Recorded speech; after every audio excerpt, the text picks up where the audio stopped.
Hi, my name is Ash. I'm disabled, chronically ill, and autistic.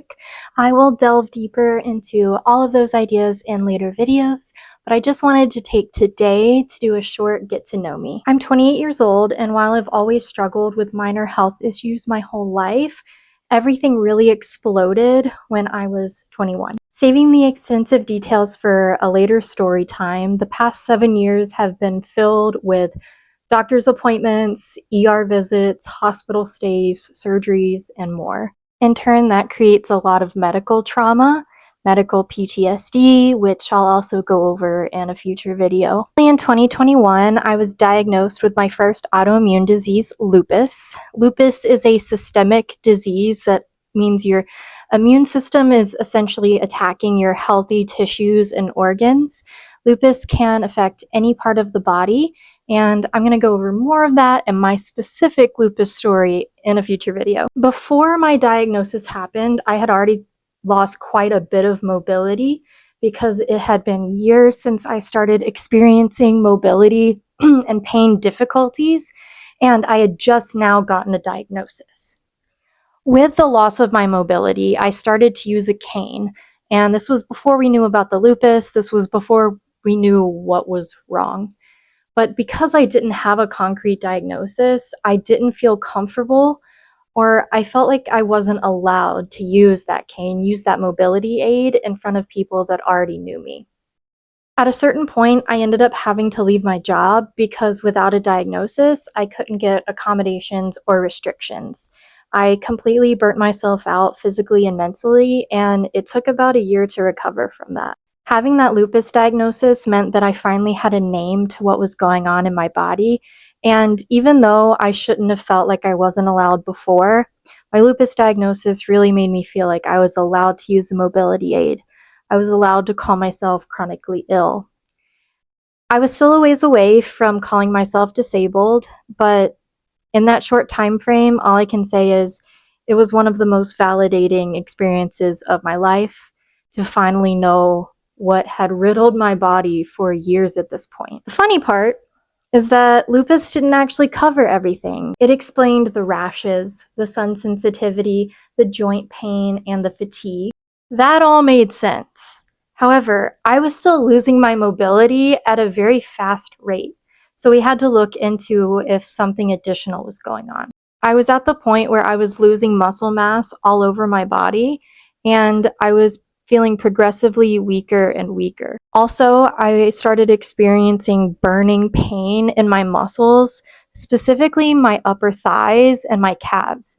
This contributed to my mobility loss and really made it hard for me to even stand in one place for an extended period of time. Because of this, we did a second autoimmune blood panel, and we found out that I have myositis, which is muscle inflammation. My specific type of myositis is dermatomyositis. And that just means that along with the muscle inflammation, the muscle deterioration, I also experience skin issues. So I get rashes that are more specific, like a dermatomyositis rash versus a lupus rash, where the lupus, I typically get the butterfly rash that is very well known. With the myositis, I will break out in very raised rashes that will not go away. It's very dependent on my sun exposure. Because it's not lupus doesn't mean that the sun doesn't affect it. And since I have both, it means that I have to be extra careful in the sun because I could be potentially triggering both of my autoimmune diseases to flare. At this point, by the time I had the myositis diagnosis, I had already moved from using a cane to using a walker, and I was just about to get a wheelchair. So it had been a couple years since my lupus diagnosis, but because we didn't know that anything further was wrong, I really just kept using the cane. I kept pushing myself as much as I could. When I got the myositis diagnosis, we decided that mobility aids were going to be a good thing for me. So I opted for a power chair. That was because it would be faster than getting a manual wheelchair with a power assist. because I would not be able to self-propel myself in a manual wheelchair. So if I went that route, I would also have to get a power assist, and those are typically not covered by insurance, and they can run up to like $6,000, $7,000.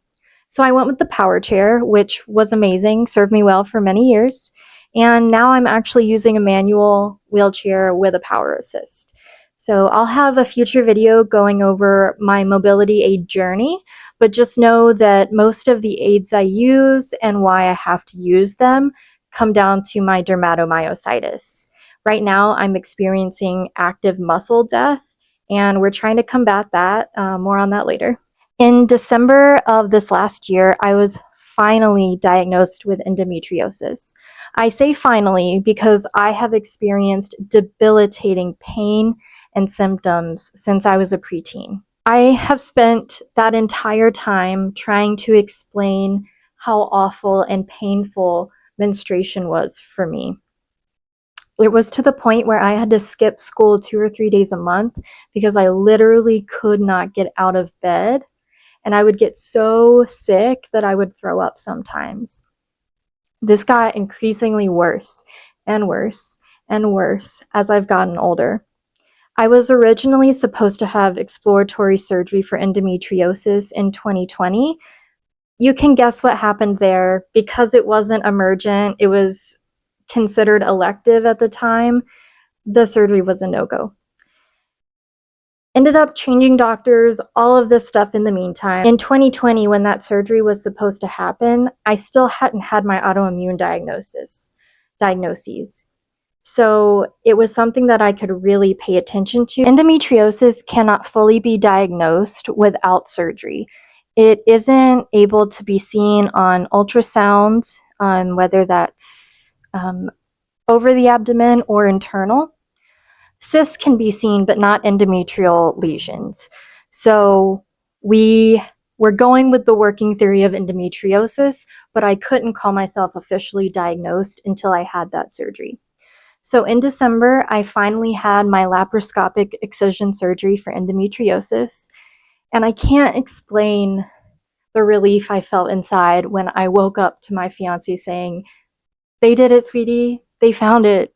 You have stage 2 endometriosis." And I just started crying because the buildup was so intense, and I was so afraid that I'd gone through all of that, all of those years, just for nothing to be there. So to know that not only was I right, but that I had lesions scattering across my abdomen, even though we couldn't do much, even though surgery is not a cure, and the endometriosis will continue to grow, just having that validation and being able to find community in that, I think is priceless. I'm really excited to delve deeper into all of these diagnoses. My only hope is that I can reach even one person and make them feel less alone. When I was 21 and starting out on this journey, I had really no one to look to or to talk to. And it was the community I found online that became my lifeline and made me feel like people were listening and people would understand, especially early on when I was embarrassed and I didn't know how to talk about it. There are so many more of us now creating content than there were 7 years ago. And I'm excited to be a part of that and hopefully bring something unique. And if not, if I can just make one person feel like the community made me feel initially, that's all I can hope for. Today, I hope no matter what state you're in, you can find peace and relief. Have a good one.